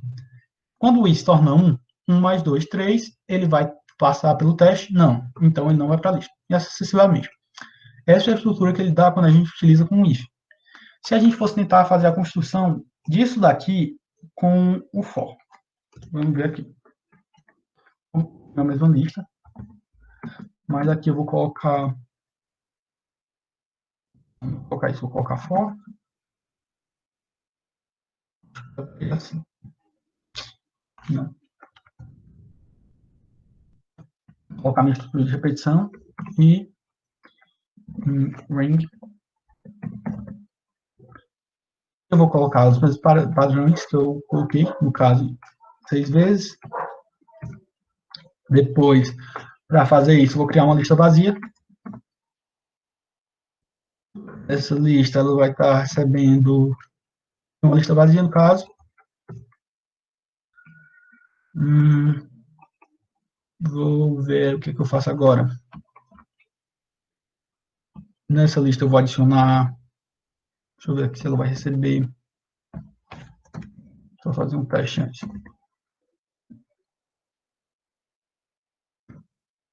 Recebe.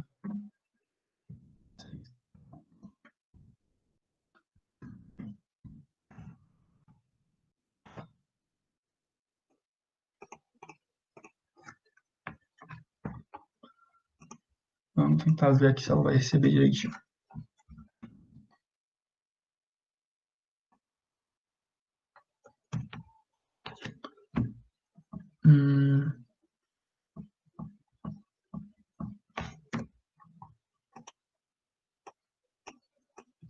Vou deixar aqui só para ponto. Se eu quiser fazer essa repetição aqui para. Vamos construir logo o comando condicional. If vai ocorrer se i divisão de i por 2 foi igual a zero. Aconteceu isso, então vai adicionar na lista.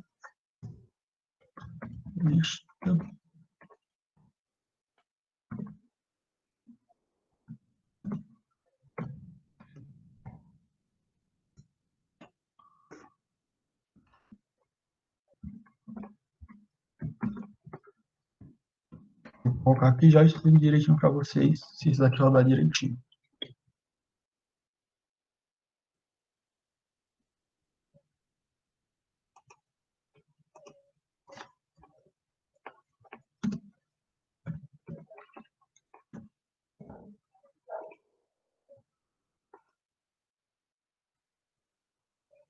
Acho que agora vai.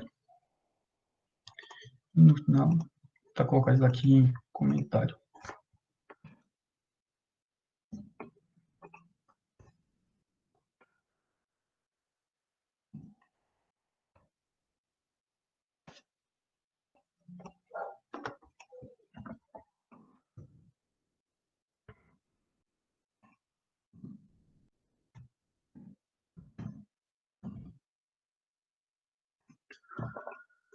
Vamos ver se rodando isso aqui dá certo, alguma coisa.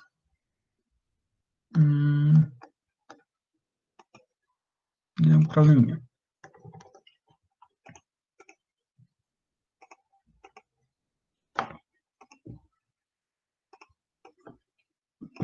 Vamos tentar fazer assim por enquanto.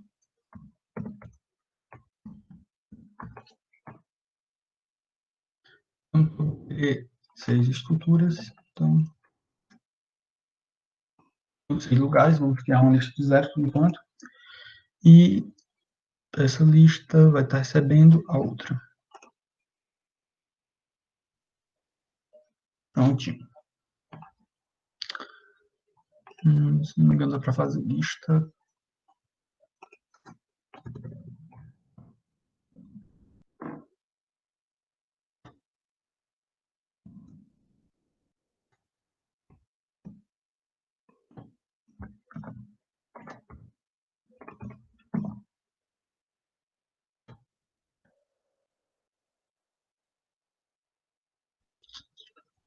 Vamos ver isso daqui.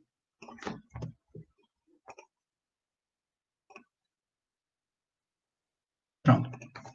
Deu certo aqui. Agora explicando melhor para vocês. antes de tudo, tem algumas funções que vocês podem utilizar para manipular listas. Essa função append aqui é só um exemplo delas. Tem diversas outras funções que vocês podem utilizar, tanto para quebrar listas no meio, trocar qual tipo de lista que você está utilizando e tal. Mas isso aqui já eu explico melhor para vocês. A lista, inicialmente, eu criei uma lista vazia. Para criar uma lista vazia só, eu abri e fechar os colchetes. E depois eu comecei a minha estrutura de repetição. A estrutura a gente já conhece, a estrutura do for. Declarei minha variável de contagem, o i, e defini uma quantidade de vezes que ele iria rodar.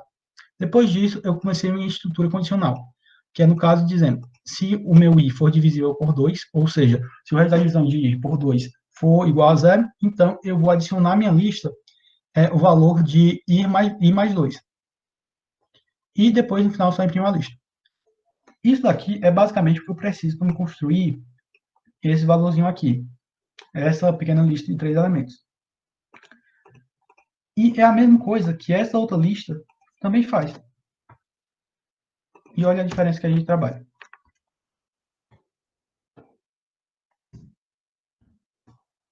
Isso assim vai.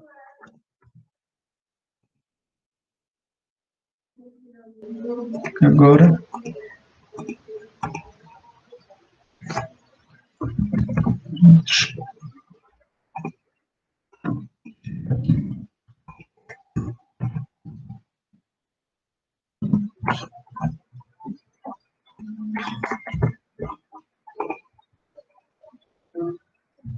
ó, quando eu executei isso daqui, somente uma linha de código, no caso, 2 linhas de código, me gerou essa lista, essa pequena lista. Enquanto que eu tenho que fazer todo esse mesmo trabalho, todo esse trabalho aqui, para construir essa mesma lista, que foi o que a gente viu.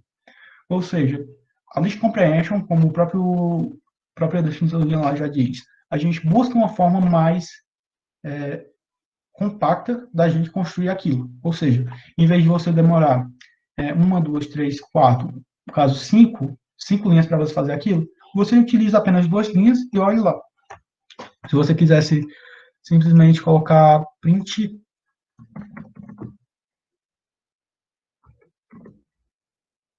e a lista, assim vai normalmente.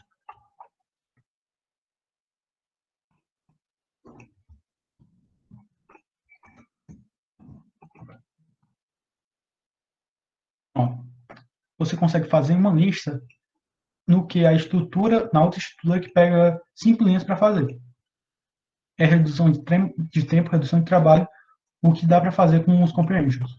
Basicamente, a gente trabalha muito com essa parte de otimização de trabalho que você vai ter. Além de ter várias outras partes mais a fundo dessa parte de compreensão de funções. Deixa eu ver se tem algum comentário por enquanto.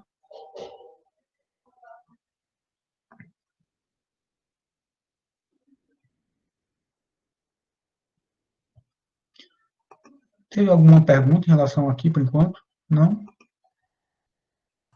Não, já, tudo tranquilo. Pronto, então vamos passar para a próxima parte, é mais simples, na verdade é só continuidade. A gente viu com vários ifs, no caso com 3. Esse código aqui é bem simples, dá para a gente reproduzir rapidamente lá. Vamos aqui. Aqui eu coloquei, se tal coisa vai ocorrer, se isso daqui ocorrer. Também posso colocar se outra coisa também ocorrer. Bora ver o que é que eu coloco. Vou colocar se i for divisível por 3. Por causa daquela mesma estrutura que a gente trabalhou ali.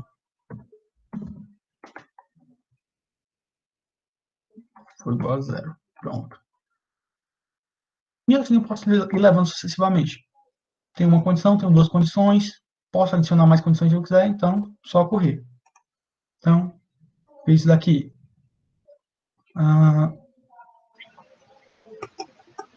No caso, isso daqui, ele deu um erro, justamente porque o valor não chegaria até o...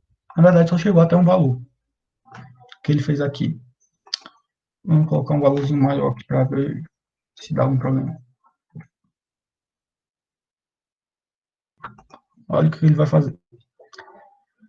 Se isso daqui for atendido, no caso, o número for dividido por 2 e for igual a zero, então, e também se o número for divisível por 3, então ele vai executar o valor.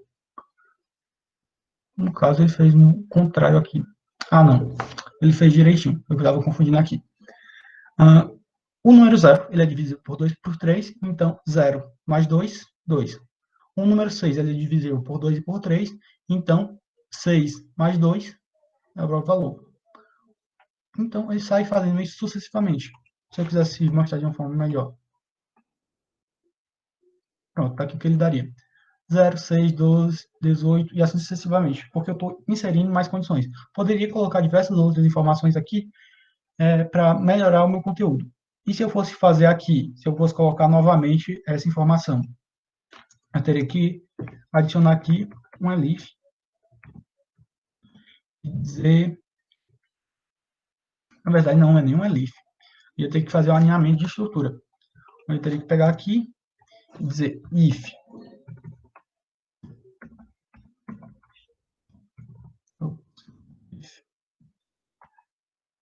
se o meu i, o resto da divisão do meu i por 3 também for igual a 2, também for igual a 0, então é que ele vai anexar a minha lista.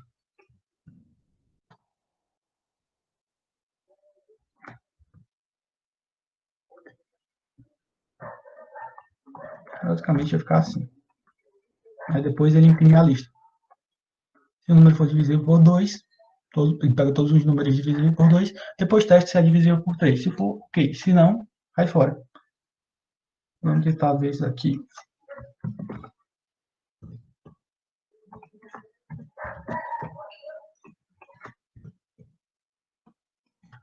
E é isso.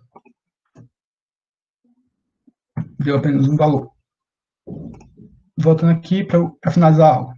Todo mundo já deve estar saindo, mas list comprehension com if else é aquela mesma estrutura que a gente já viu. Você vai apenas adicionar mais condições. E enquanto as listas alinhadas são simplesmente você ir colocando ifs e for e as estruturas do else. Não vai nem utilizar if else, mas sim o for. Você vai colocar várias estruturas com várias dessas partes para repetir. Um dos exemplos mais comuns é quando a gente utiliza matrizes, por isso que a gente viu um pouco mais cedo matrizes. Matriz aqui a gente utiliza e vai tentar fazer o alinhamento delas. Quando eu quero fazer a transposição em uma matriz, ou seja, o que é linha vira coluna e o que é coluna vira linha, simplesmente vou fazer a alocação delas. Ou seja, pega cada um desses valores, vai fazer a leitura, elemento a elemento, pega a minha matriz, começa dessa partezinha aqui, no caso o índice 0. Aí ele faz a transposição, ele vai alocar em outra lista, jogar os números para cá e vai criar uma nova matriz. Essa matriz transposta, ele simplesmente vai ficar colocando os valores lá. Ele cria uma matriz transposta vazia e ele vai simplesmente ficar adicionando os valores lá. No caso, ele adiciona linhas.